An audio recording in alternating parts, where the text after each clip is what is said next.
anigu xamdi ahaan haddaan idii ku daro waxaan ka soo jeedaa beelaha la yidhaahdo waa la haybsooca xarimay ilama hadlo ima rabo dee waxaan leeyahay dadweynaha aabbayna waan jecla ninkaygana waan rabaa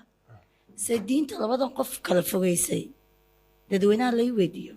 waay su-aashu waxay ka taagan tahay sheekh maxamed waxay ka taagan tahay waalidkaagu haddii uu ku idhaahdo gabadhaasi ka soo jeeda beelaha gabooye kuma ogoliyo fur miyaad furasaa mise amarka waalidkaaga waa diidaysaa bay su-aashu ka taagan tahay amarka waalidka waa la diidaya amarka waalidka waxna lagama soo qaadayo laakiin anagu waxaanu ka hadlaynaa hadda waxay ahayd aslanba waxani waa duni guurku hadduu waalidkaada kugu dee qoys dhan iyo dad dhan oo la yasayo sababtaasaa laga soo reebay walaqad karamnaa bini aadan buu yidhi waad iga saartay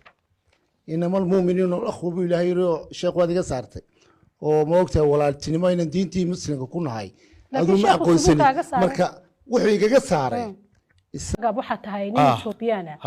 laakiin gabar Soomaaliya dhashay haye dhibaatooyinkaas ay ka cabanayaan Soomaalidan nala joogtay imka iga waran dhibaatooyinkan ay ka cabanayaan waan la ogahay aad baan loo tacaadufaya adiga taas ma ku qabsatay markaad gabadha doonaysaa ma subxaan allah taa wallahi ilaahay baan ka magan galay anigu inay soo taaban aabahay oo isagoo aan ahayn anigu Soomaali ibn Soomaali baan ahay laakiin aabahay oo de xabashnimada igu dhalay ayaanay taas dareemin oo gabar Soomaaliyeed guursaday oo waliba isagu ka guursaday